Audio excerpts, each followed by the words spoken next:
Good morning, everyone. It's Becky again here this morning. I'm not going to be on long, but somebody wanted to know what I was talking about when it comes to tails. These are tails. When I make the little hearts, they have tails. It's just the little bits of yarn that you either start with, and you never want to cut up close to however you connected your two colors. I just put two of mine together and then tie them in a knot like this. But now I've got the tails to sew in. If you cut close to the knot could come undone and then your hat would unravel. So we're going to sew the tails in. I've already started, but what I do is I just get a yarn needle. And of course, I'm going to cough now. And I'm going to thread it on here, thread my tail onto the needle. And if you leave your tails a little bit longer, it gives you more to work with. And then when you go in here to sew them in, go into the same color as the yarn that you're using. You wouldn't want to end this inside this blue. And what you want to do is you actually want to go through the strands of yarn, not just under a loop. You want to go through the strands. So we'll go through this one, and maybe through this one. You want to really bury this tail. So we're going to put these in here in one direction, like so. You can go under some of the loops, but you want to really bury it into the thread. And then you turn and you jump over one and come back through again, going through the thread, the yarn. So the needle is through it. And what this does is it buries it so it doesn't work its way out. So you've gone a few stitches and then you've come back. Now you can cut this last little bit off close and see the tail disappears then. So we're going to come up here and do this yellow one.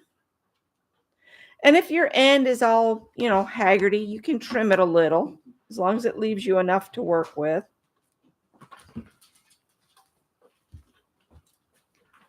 Good morning, Joyce. How are you?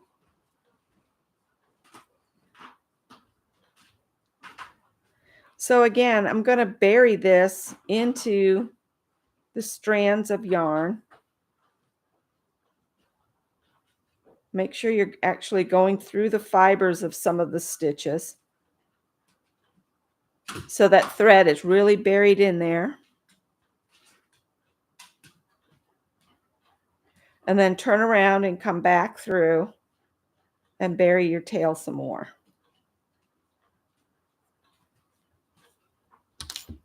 And pull that down, and then we'll trim this away.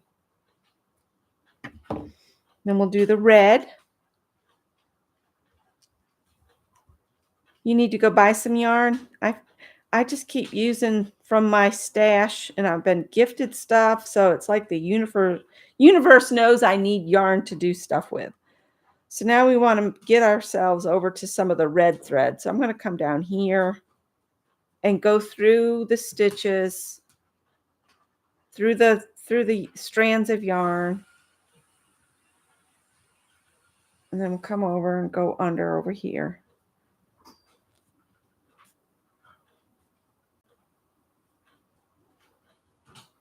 And then I'm going to turn and go back. And when you turn, go over the last one that you came through and go into the next and back like so. You don't want to pull too tight because then you'll pull whatever stitches you're sewing through into a real tight. So it won't be hidden. It'll be kind of visible because you pulled it so tight. So now when they're really short like this, I've already caught them under some of the stitches, but I want to hide these two little tails. So what I do is I take my needle and I work it through some of the yarns like so. So it's going through the strands. Can you see how that is? And I'm just going to push my needle in until the eye of the needle is near that short little tail. And I'm just going to bury that short little tail. Pull it through there. And now I can trim the fuzzy frizzy stuff off. And that just kind of gives it a chance to be locked in place so it doesn't work itself free. And I'll do it again with this blue one here. And the yarn is coming from this direction, so I'm going to go back in that direction. And I'm going to go over where this yarn is coming out and go into the blue yarns that are here. Bernie, I don't have anything for you. Go sniff somewhere else. She's looking to see if there's any morsels dropped in here. This one's being a little bit more difficult.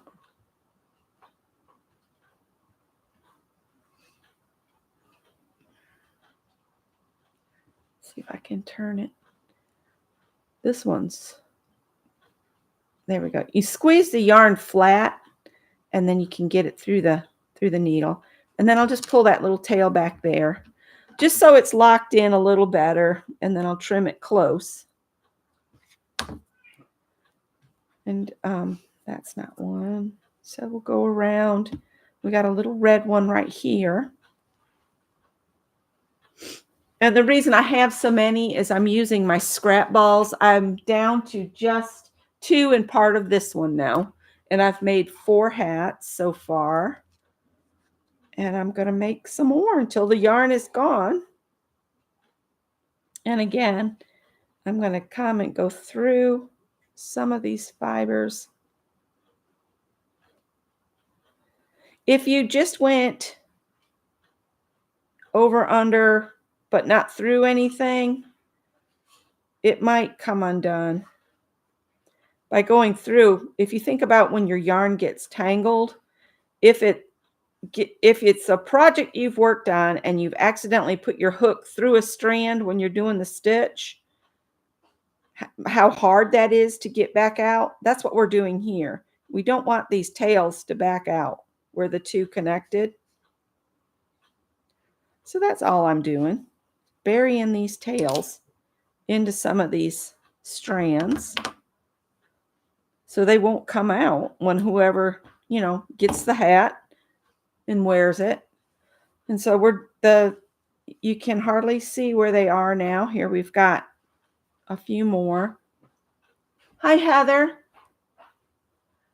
Yeah, I just came on. I'm showing how to sew in your tails. This one's kind of fuzzy. It might be hard to get through the needle. So you just put it on here, get it threaded on, and then again, go through the strand of yarn. So you're going through the plies of the yarn, not just over and under the stitches. You're going actually through the plies in the yarn. It takes a little bit to get the yarn to split sometimes. But by doing this, it really locks them in. And so I could go this way and then turn and go over the last one and back through some of these others.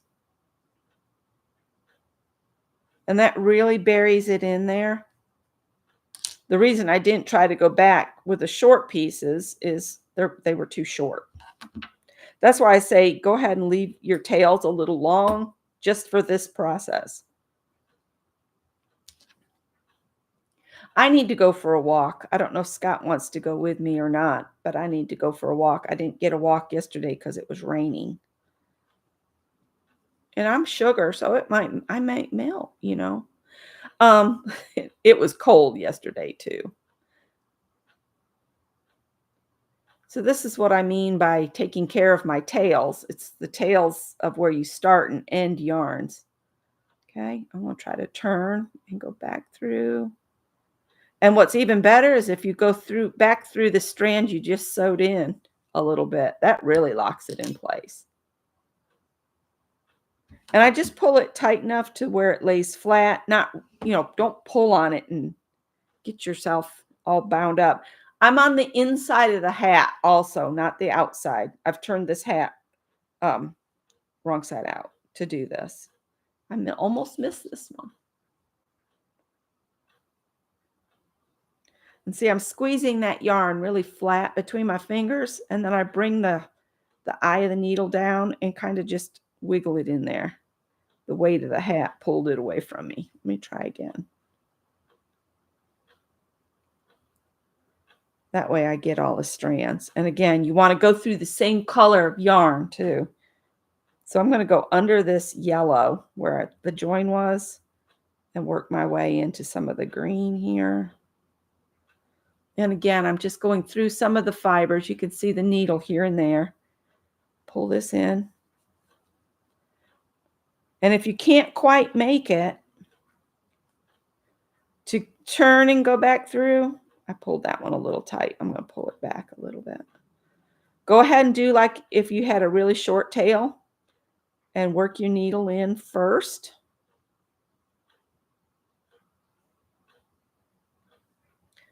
And then rethread it.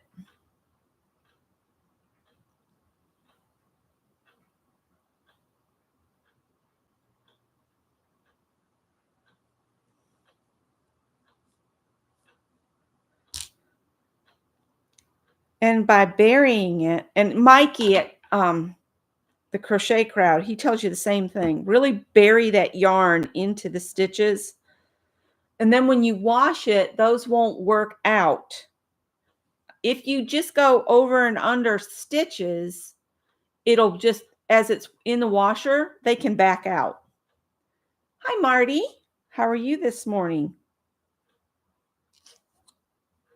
I know Lori's on, so I'm not going to stay on much longer. Just thought I'd say good morning and show how I sew these tails in. And I also try to go into where the stitches are more dense. So instead of going through these double crochets, I'll work my way down. Like I'll go through part of this one, part of this strand, and then get down in here where there's stitches closer to the previous row and pull that through and then turn, see if I can do it, and go back through and up. And I'm going through the strands again, through the actual, through the dividers of the, I can take and show you. See how this is plied, 4-ply? You want to go in between some of those strands. Now this one, I'm going to back through, so I come back over to this little section of green. Blue jays are fussing. So once I tie or not really, I'm not tying anything. I'm sewing them in. I'm going to go under the orange here and then through the fibers of the green.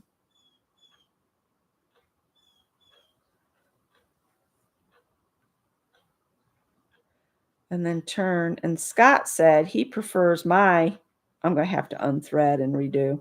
He prefers my handmade hats over any store-bought ones. If he could wear them all, he'd keep them all. Ooh, that's a good hat, he'll say. And again, I don't follow a pattern. I make these up as I go along. The only thing I would tell you is learn stitches. Search on YouTube for crochet stitches and just learn as many as you can. And then say, oh, I'd like to use that stitch I just learned. And you can do it even for just a single round around a hat. I'm really loving the shells. I think this is the last one. Just looking. I love this kind of raspberry color. And then I'll turn it right side out and show you guys what this one looks like. I'm going to go under some of these blues to get back over to the raspberry color over. And then I'll bury it into the raspberry fibers. Pull that through. That way my knot gets pulled down into them too. And then I'll skip the last one I just came out of, and I'll just come back through some of these others. And see, I don't want to pull it tight. You just want to pull it so it's flat. And then snip. Last one. And this blue yarn is so hard to thread. Let's see if I can get them all the same length. That'll help a little bit. They are nice and warm.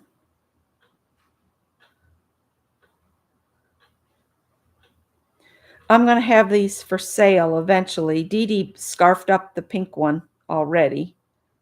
I got to get with her this morning. I got to weigh them and see how much they weigh. But the hats are going to be $15, and then the shipping, whatever shipping will be. I got to weigh them and figure that out. And they'll go first class. I'm not paying priority. I don't want to shove priority off on anybody unless you want it. Sent priority. Okay, so here we go. This is this hat. So these are my quirky hats made with, little tiny balls of yarn that I've caked together. And when I'm ready to do them up, I will put them on my community tab with like a letter, like A, B, C, D, whatever I have, A through whatever. And you could just let me know which one you're interested in, if you're interested in any of them. So there's that one. And I'm not going to do anything with them as far as selling them or anything until I make every single one that I can out of these cakes. And this is the third skein, and I had made 6 cakes, not skeins, but cakes. So that tells you I've got a few more to make, but I'm making these really quick. Hi, Angie. So there's that one. This was the first one I made. And you can tell they're all very individual when you're using scraps. There's that one. And then this is the one that Dee Dee bought here. So that is what I'm working on. And I'm thinking I might make some little crocheted flowers or hearts and put them on a safety pin to attach to each one. But that's something I'm just thinking about. But you can see all the different stitches I've done here. This is a front post stitch here. There's shell stitches, single crochet and double crochet. And I think that's all of the stitches that were used in this one. Yeah, I can work up a hat in about an hour. So that's why I said I could sell these for $15 plus the shipping. So I will let you guys go. I hope you all have a great day. I'm going to go get my walk in and see if Scott wants to go with me. If he doesn't, I'll go walk up by myself. So I'll talk to you guys later. Bye.